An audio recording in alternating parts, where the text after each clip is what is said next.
All right, everyone, let's get the show started. Welcome to our DevOps office hours. It's June 15th, 2022, and my name is Eric Osterman. I'll be leading the conversation. I'm the founder and CEO of Cloud Posse. We're a DevOps accelerator, and that means that we help companies own their infrastructure in record time by building it together with your teams and showing them the ropes. So if that sounds interesting, head over to cloudposse.com/quiz to get started. Again, that's cloudposse.com/quiz to get started. For those of you new to the call, the format's very informal today. My goal is to get your questions answered, so feel free to unmute yourself at any time if you want to jump in and participate. If you're tuning in from our YouTube or channel or podcast, you can register for these live and interactive sessions by going to cloudposse.com/office hours. Again, that's cloudposse.com/office hours. We host these calls every week. Our call today is recorded, and we'll automatically post a recording of today's session to our YouTube channel. So if you enjoy the content and want to support it, please hit those like and subscribe buttons. It helps us out a great bit. So with that said, let's just jump right into it.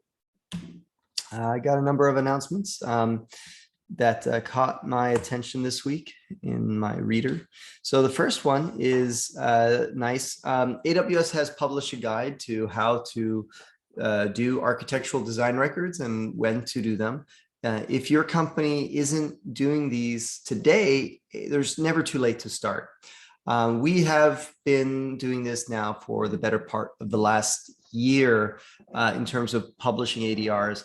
But we've had a process pretty similar to it for many years, just we never captured them as ADRs, and there's a difference.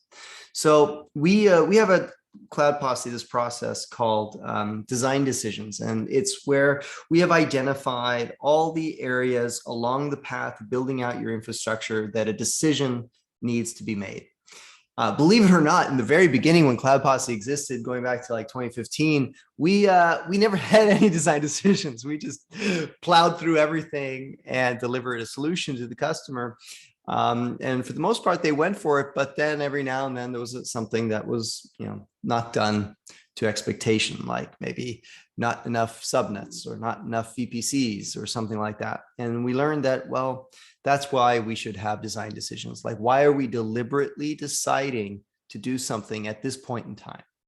So I'll show you what the Cloud Posse format looks like for design decisions or for architectural design records. These are some that we keep internally for how to, decisions we made consciously at Cloud Posse when like working on AWS, like using SSM over ASM. Actually, this is a bad example because it doesn't follow our strict format of how we usually decide them. So we break our design decisions, our architectural design records down into the status, the problem we're trying to solve, any background context, including the options we consider doing, and then a final decision of what we are actually moving forward with and the consequences of that decision. This has been really helpful when 6 months down the line, you realize that something was done in a less optimal way, maybe. Maybe you would have expected there to be multiple state backends, but there's only one state backend for Terraform, and you want to understand why that is.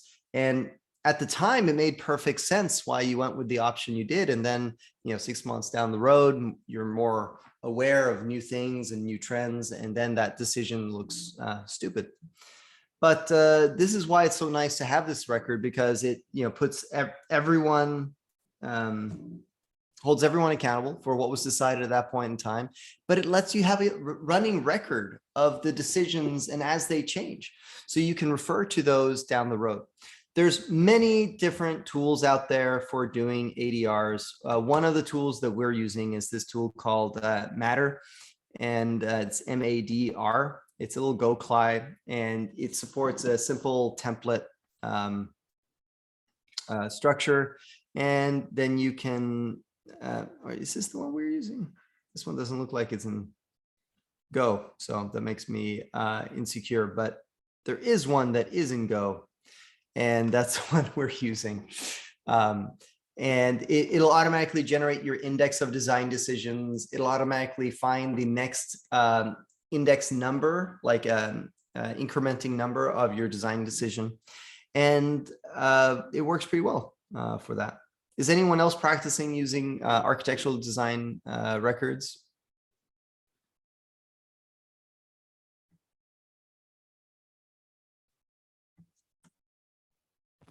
Where did you first hear about it when you guys decided to go with it? That's a great question. I think it was one of our engineers that brought it up. I feel like it was, I don't know if this is right, but it was Polish guy who was on the team. I think Marcin. I think it was Marcin that brought it up originally. And the problem he had and other people, the other problem this solves is basically like when you're new to a team, you have no idea like why things are the way they are. So having this thought process that you can read through almost like a book, and then we decided this, and then this happened, and then we did this, and that's like what these architectural design records turn out to be. Yeah, this like actually would, I'm surprised I've never heard of it, but this is actually something that would solve so many things that where I'm at now. I mean, I can't tell you how many times we've circled back on something and thought, what were we thinking when we did that? So yeah, and riffing on this, so here's an example of our own Cloud Posse infra live repo. And here's like, as we built this out, all the design decisions that we made, along the way, like deciding on the service discovery domain. Now, in this case, we keep these pretty short because they're referring to our internal refarch documentation on this topic. So we have all these considerations in context here. So we were able to then shorten that effort. But ideally, you would have as much context here as possible and not have to link out to other sources. The conversation on the pull request is also really nice. Just letting everybody kind of slowly analyze it and then see how the conversation evolves over time is also really nifty.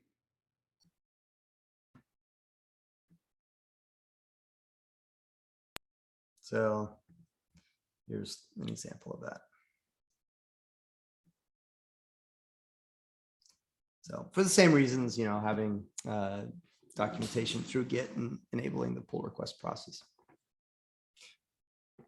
So let's see what Amazon's guide is emphasizing. It's interesting that they would allocate, this much space to it, and a prescriptive guidance on how to do it.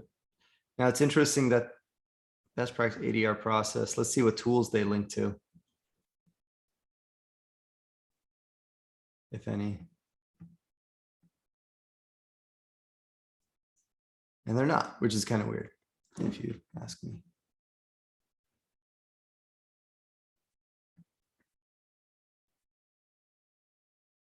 Oh, here they are. A bunch of tools that help do it. Cool. Well, the next thing that caught my attention the past week was a tool called Terraform State Mover. There's like a TF migrate command, and then there's obviously migrations built into newer versions of Terraform. This goes at a lower level and helps you really just move states between modules or backends, I believe.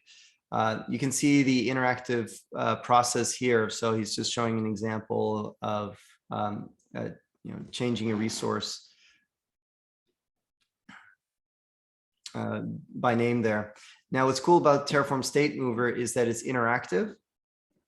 So you can select the resources that you want to target and then type in the new value.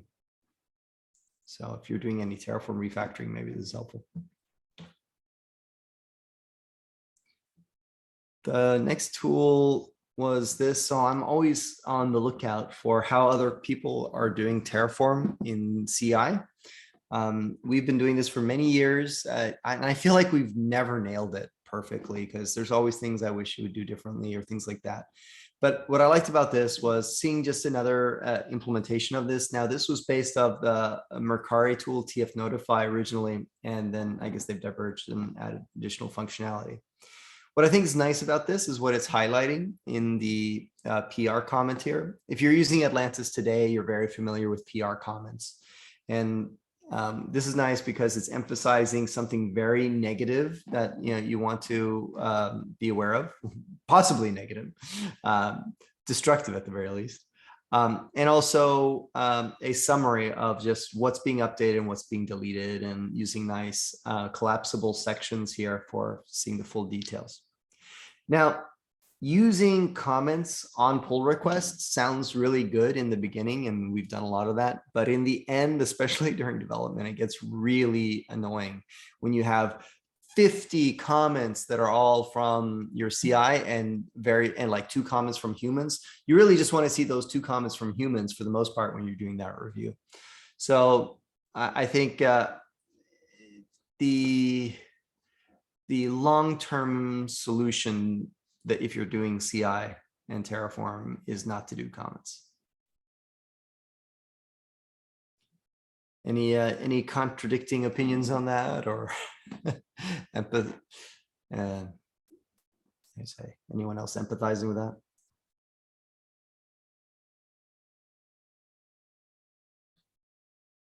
All right. Next announcement. This caught my attention via Lauren in sweetops, and he pointed out this tweet. I reshared it on LinkedIn earlier this week and got some interesting comments. The gist of it is this: like, how cool would it be if there was open telemetry data output from Terraform so that you could view how your infrastructure is being provisioned and understand at a glance where most of the time is spent? Yes, we know RDS is slow, or Kafka is slow, or Elasticsearch is slow, but so there's many other things that you might not be realizing are consuming a lot of time in aggregate compared to everything else. So for example, Cloud Posse uses this project that we created, Terraform null label. It's actually how a lot of people discover Cloud Posse. But null label doesn't do anything with AWS, doesn't have any provider requirements other than once upon a time the null provider, which doesn't even depend on that anymore. And it's a way of consistently or programmatically defining labels for your resources. So you can just refer to the label that you generated and get the ID and the tags. And if you do this consistently in all of your resources everywhere, you'll always make sure you have beautiful resource names across your infrastructure, whether it's AWS, GitHub, Azure, or whatever. And you'll ensure that your tagging convention is consistent. I think it is the best way of managing these things. The downside is, if you have a lot of resources, then you're all naming very different. You might be provisioning tons of these labels. So if there was something like this open telemetry, it'd be interesting to see then also how much time is spent in certain modules, perhaps, or doing certain operations.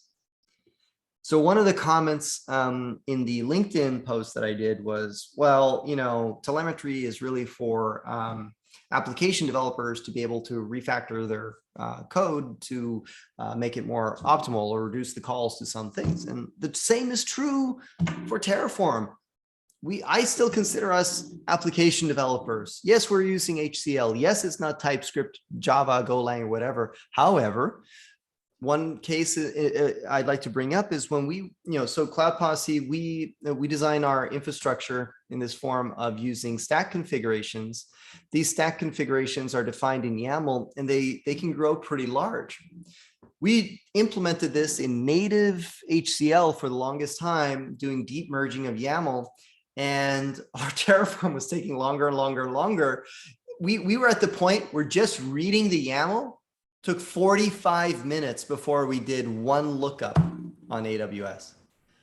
But that would have been a lot easier to ascertain if in the beginning we saw how much time was being spent just parsing YAML. So and what did we do? We moved that into native Golang, created our own provider to read, parse, deep merge, YAML, and now it takes, split second to do that same thing. So telemetry, I think, is very important, even if you're doing Terraform.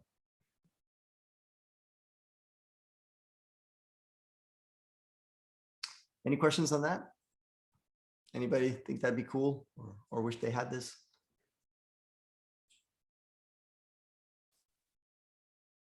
Definitely sounds good. Good to visualize for sure. Yeah. I guess the other half of this is like, you have to already have some visual way of working with Terraform. So like Terraform Cloud Space, Lift and Zero Scalar. So this is really something that belongs on one of those platforms, or maybe an add-on inside of Atlantis. Obviously, we still need to get that data out of Terraform core. And if it doesn't support it, we can't do any of it. All right. Next thing that caught my eye, if I was doing more mobile development or development on Macs, I'd probably be a whole lot more excited about this. Otherwise, from my perspective, is like FML, just one more CICD platform in this marketplace. But for people working with Xcode, I'm sure this is tremendous news, just like GitHub Actions was for me in my realm, working with standard, building Go apps and things like that.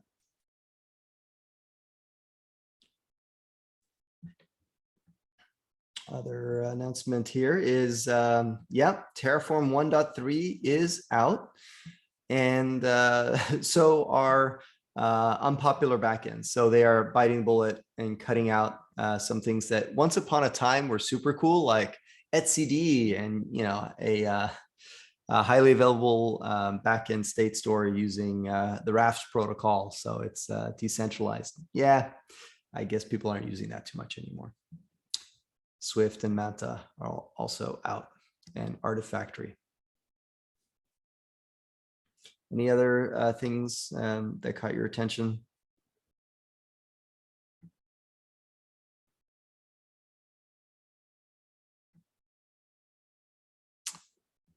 All right. Let's see here. One more announcement. Amazon has announced now with OpenSearch that you can actually now aggregate your queries across clusters in different regions. That seems pretty rad to me. So you can have the data residency, meet data residency requirements, and that all your data is in specific regions. But then you can run a query that actually queries your other Elasticsearch clusters and comes up with an aggregate, for example.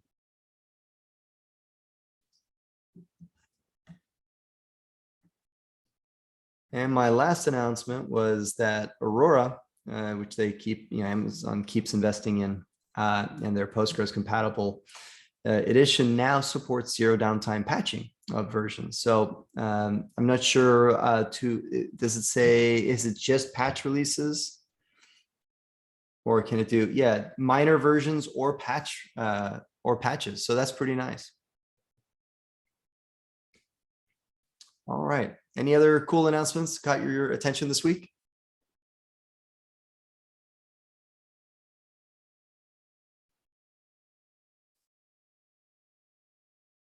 All right, let's do Q&A. Sheldon, are you on the call this week? We missed Sheldon. He was here last week. We didn't get to this one. And Isaac, are you here? All right, we'll skip those two. And Omar, you asked this morning, I think. You're asking if there's a tool that we use for templating. Your situation is basically you want a tool for templating any file format, not something proprietary like Helm is templating, you could say, for Kubernetes resources. So one important thing is it needs to understand shell environment variables and must work on any file type. So a CLI tool to do that. Obviously, one could use something like Jinja. My personal opinion is I hate to use an interpreted language for these one-off cases when all I want is a simple binary we can distribute and we don't have to install a whole bunch of libraries and dependencies in order to get that tool working. So if you agree with that, then you'll dig our Cloud Posse packages repository, which is our tool set of all the tools that we depend on. And what's rad about these tools is that they are all binaries distributed as packages for RPM and Debian. And I believe Gauntlet is one of those. Yeah. So we've been distributing Gauntlet for a long time through here. And going back to the question, so that was one of the suggestions by Patrick. Gauntlet's pretty cool because Gauntlet is like Go templates on steroids. You can generate templates that read data sources. Those data sources can come from API endpoints anywhere. So you can have templates that build templates, and you can have you can pull secrets directly out of SSM.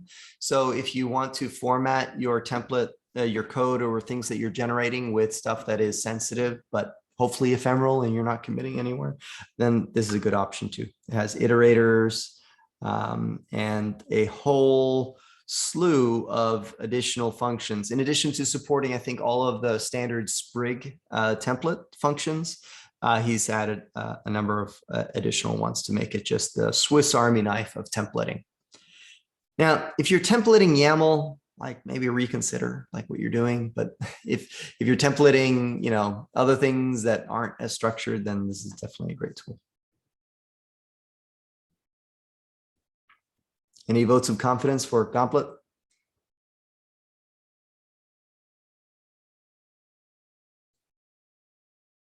Okay, so Mohammed, Mohammed, you also commented similarly that somebody else was talking about that they were using Gauntlet to generate infrastructure as code, which I would say that's a slippery slope, especially now when you have things like, depending on what your infrastructure as code is, like if we're talking HCL and Terraform, that's obviously what CDK-TF is all about, is about generating Terraform code. So I think I would lean towards using a bona fide framework that does it for the language you're trying to do, if it just happened to be Terraform.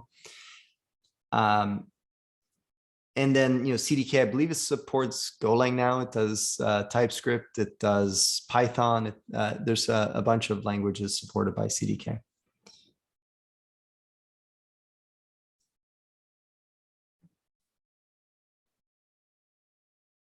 All right. Let's see, did we get to all the questions? Yeah. Mohammed, are you on the call? Can you make it today?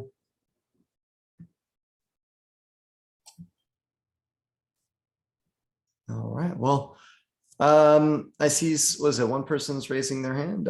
Michael, Sue, do you have a question? Yeah, I just sent it, I guess, pretty late, just before the start of the office okay. hours. I have it in so, the newsletter. Yeah. Oh, you did? Okay. Yeah, so I guess just to mention it quickly is, yeah, like how does everybody handle DB refreshes from production to lower environments? In this case, they're split between, you know, a production AWS account and a non-prod AWS account. More importantly, it's like when everything's provisioned via Terraform IAC, you know, the users typically want a self-serve method to just point and click via some automation to refresh prod to lower, and it doesn't seem to rhyme when TF is kind of the infrastructure is controlled via code. And I'm just curious how everybody else has solved it.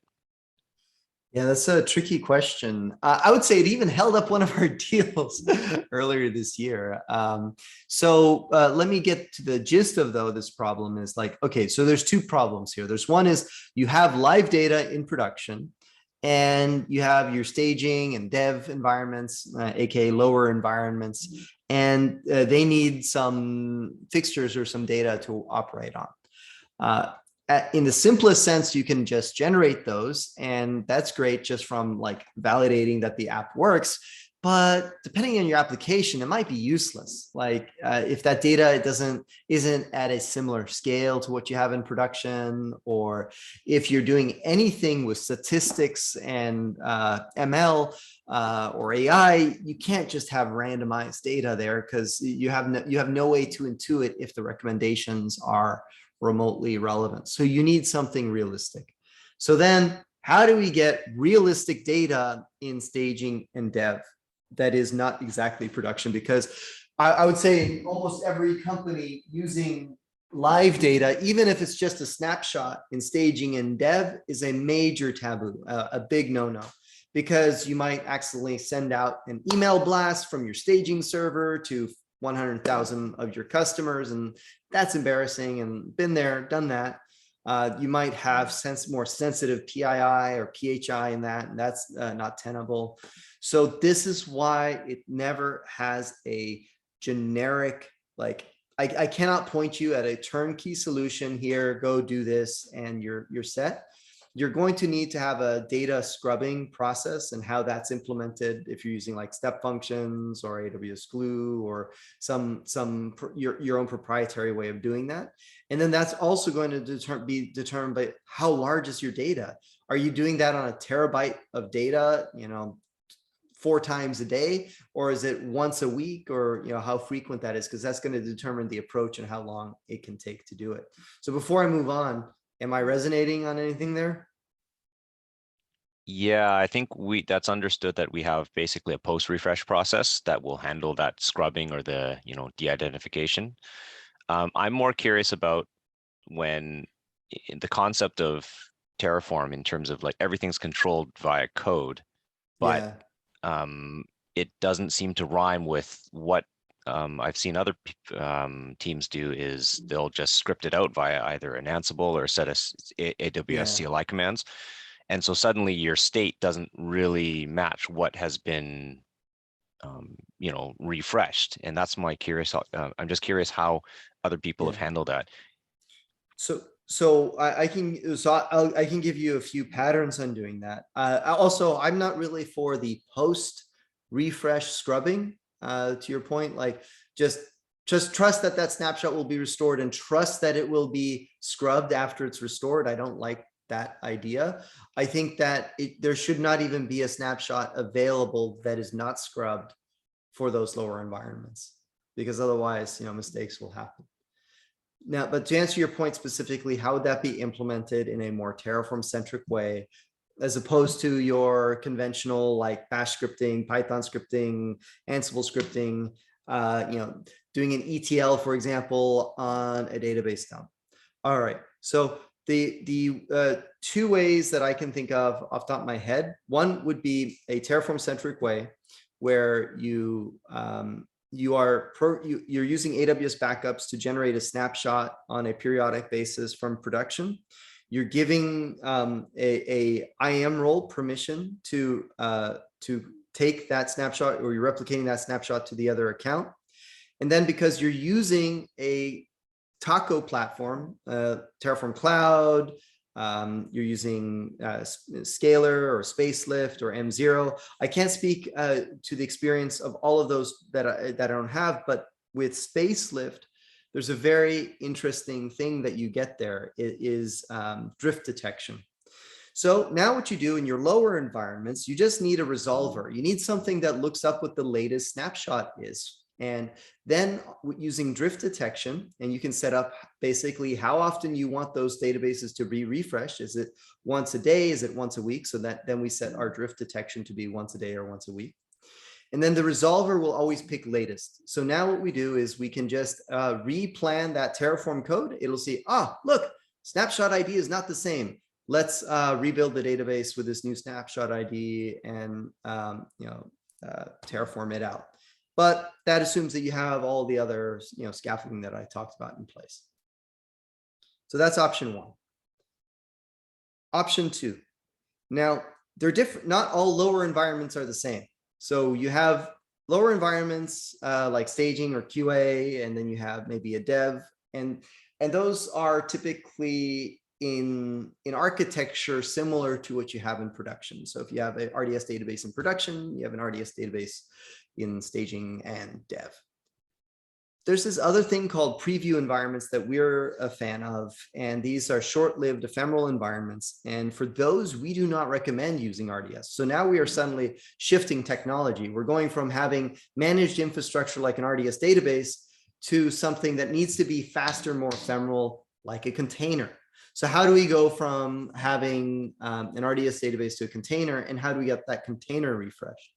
That's also a little different. What we've implemented in the past for that, and it only works for reasonable data sets, right, is a PG dump of that. It gets stored in S3, and then then on a scheduled job, there's a workflow. When we implemented it, was back in CodeFresh, but we would do it now in GitHub Actions. And basically, it would, on a periodic basis, rebuild a Docker image with that baseline data set. So that's nice, because now once you've pulled that image once on your CI servers, or sorry, on your Kubernetes clusters, for example, then you can bring up additional environments very quickly, because you have a local data set that is relatively current and looks good. So those are my two approaches. Any questions on that? Yeah, that's fine. So basically understanding it, well, option 2 basically describes to do it within the database engine layer. So I understand that makes sense. Mm-hmm. So my takeaway is that it's okay to move out of the infrastructure as code side and try to handle it some other way. Well, yeah. So I guess it depends on what is your definition of infrastructure as code. I feel like what I've described is an infrastructure as code solution, at least in the generic sense. Like our workflows, they're all code, they're all defined. Our Docker image is code, it's all defined. Our Kubernetes Helm manifests are in code and all defined. Our deployment method for that is in code and all defined. So it is, all in code.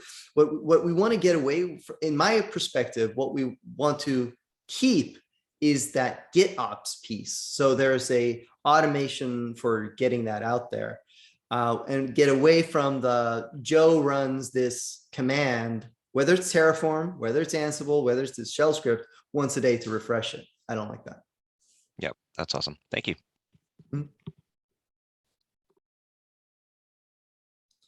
All right. Any other questions from those on the call?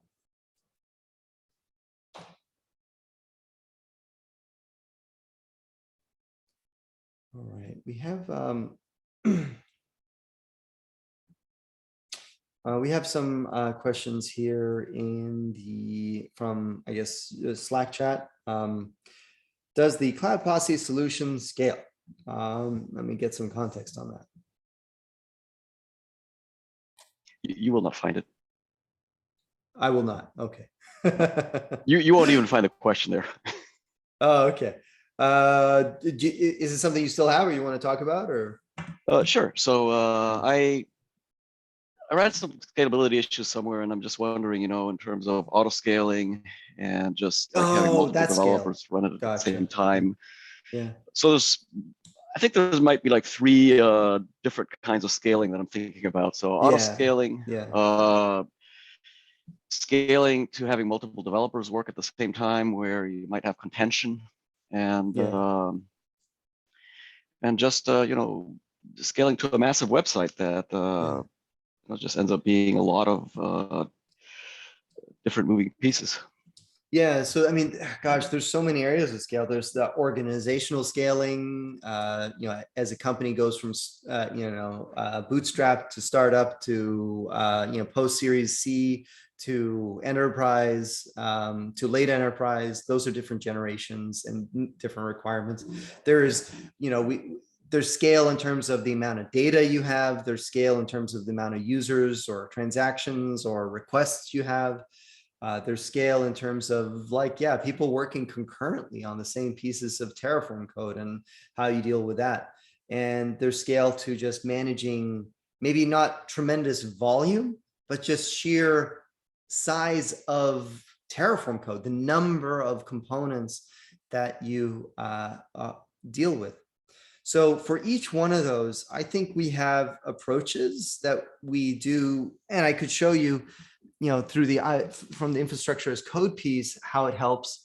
But it's such a big topic. So is there one of those that you're more interested than others to focus on? I think autoscaling is the one that interests me the most. Auto-scaling. Well, that's a good one. So I'll be honest that like auto-scaling these days is that a thing you're even thinking about? Well, that was facetious, but when you're leveraging ECS or you're leveraging Kubernetes, and by and large, the most that we're dealing with is Kubernetes, there's a lot of built-in auto-scaling that we get. But again, it goes for scale. It's great for your smaller, web properties. We're not talking Facebook scale, right? Just deploying a Kubernetes cluster and configuring your HPA horizontal pod autoscaler isn't going to get you, quote unquote, internet scale. So I guess what size of scaling are we talking about? And did you also see Vlad's post on scaling containers on AWS from like a month or two ago? I am not aware of it. I only remember the one about platform teams are dead. Ah, yeah, that was good. Scaling containers on AWS in 2022. I think this is a great place to start in talking about this and this was recognized even by Vogels on Twitter, and there's been a lot of talk about it. He did I think this took him a month or two to put together this study on benchmarking all the different ways of scaling containers on an AWS and what is the best way. If you're not even talking AWS containers, you're talking EC2s or things like that, or like traditional auto scale groups. Yeah, I'm not. I'm probably not going to go there right now. I thought this was interesting, and just how Lambda obliterates every other option for, depending on the scale that you're looking for. Where's the Lambda comparison? This was, oh yeah, exactly. This was the one. It was so vertical, I couldn't even see the line.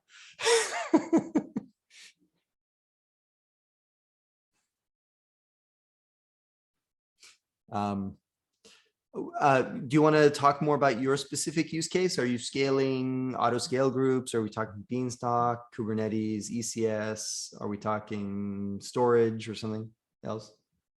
It can be front-end servers. There's a definite pattern of like a day-night difference in terms of load.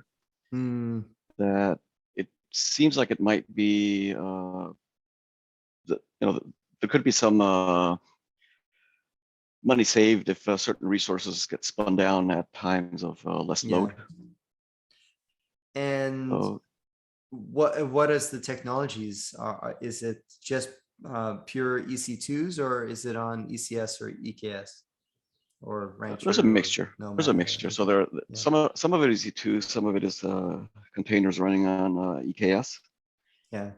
And there's I don't think there's any Lambdas. So obviously each one of those needs to be handled independently. And then even of those, you need to break down your workloads. So we're talking about which workloads are disruptible, can be easily rescheduled onto other instances. And if we're talking EKS, have you seen like the latest autoscaler by Amazon, Carpenter? No. So this is really interesting because, autoscale groups autoscale groups have been around like almost since the inception of EC2s in like 2006. And it was a great way at that time, like if you had one instance and you needed 20 and you wanted to scale it, autoscale groups to the rescue. And that has lived with us now for, 15 years plus. That was before there was a concept of a controller. Autoscale groups are a form of a controller. So now with Kubernetes and that being at a high level a controller, and you can have custom controllers on top of that, Carpenter implements the concept of autoscaling groups inside of Kubernetes natively, so that it can spin up exactly the instances that you need at the time you need it, of the type you need, whether they be spot or various instance sizes. And it's based on the resources inside of the cluster. And what's interesting about that is you can get tremendous value from some spot instances that you can get much higher density of your pods, much greater performance. And the volatility of the spot market doesn't necessarily have to be that bad. If you look at some of the instance classes, you can still have instances for weeks on spot, but pay a fraction of the cost. So if your workloads, if you have enough of your pods running, if your workloads are disposable, then I think auto scaling is a great solution. The bigger question is if your workloads aren't disposable and they don't like disruption. We spoke to a company, they do a lot with WebSockets, and that is really disruptive for their application if those WebSockets are getting disconnected frequently. So how do you handle that? That's the worst case situation. Cool. Well, just off to my head. Anything to add to that? Anyone else want to add to it?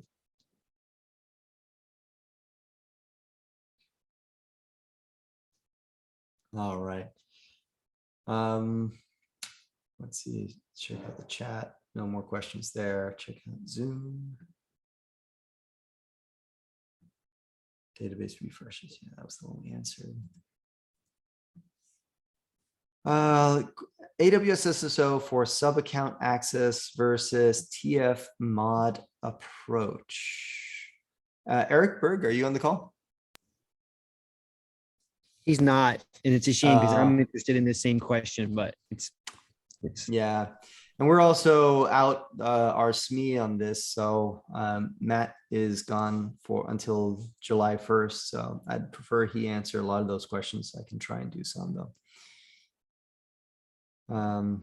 Database refresh, cloud, and how do y'all keep secrets out of Terraform state? We definitely talked about this one. I don't know if it was re-asked.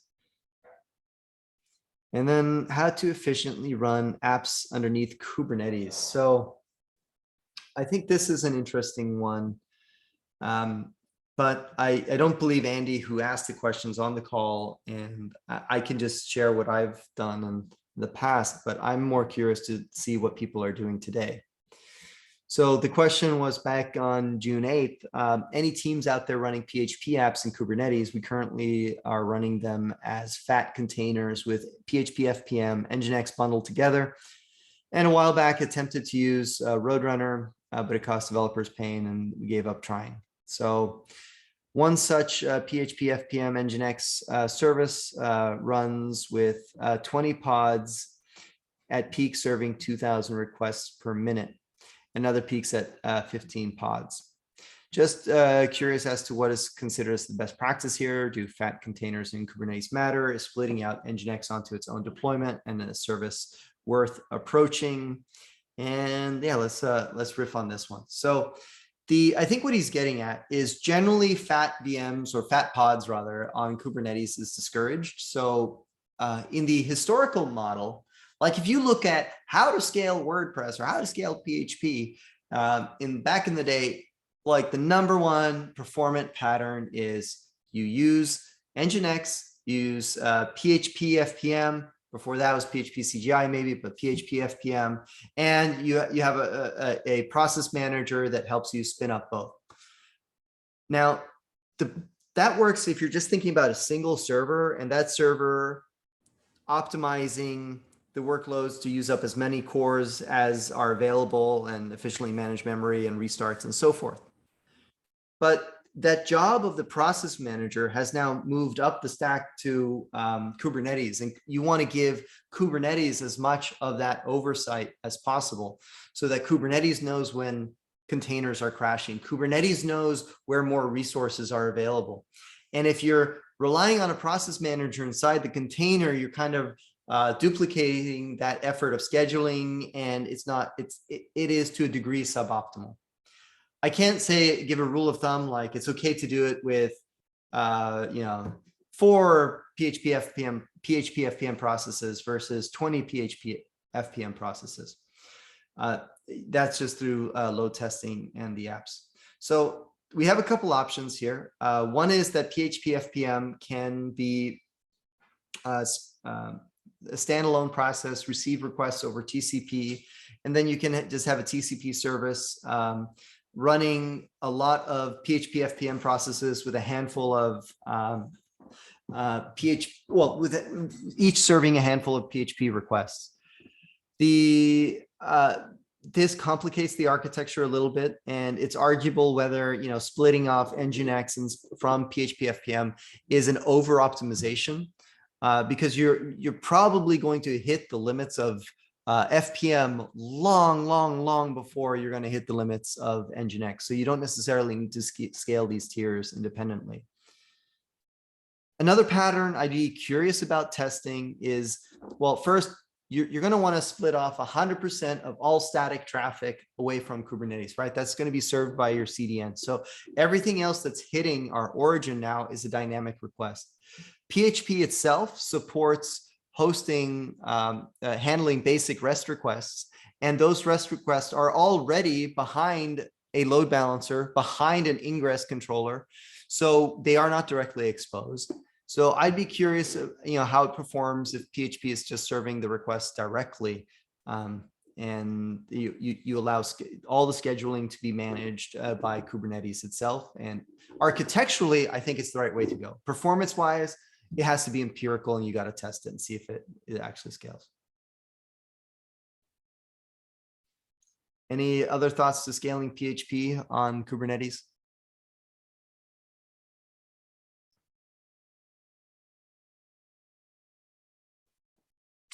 All right. Let's see, chat, nothing. I'm out of material, guys. Any questions?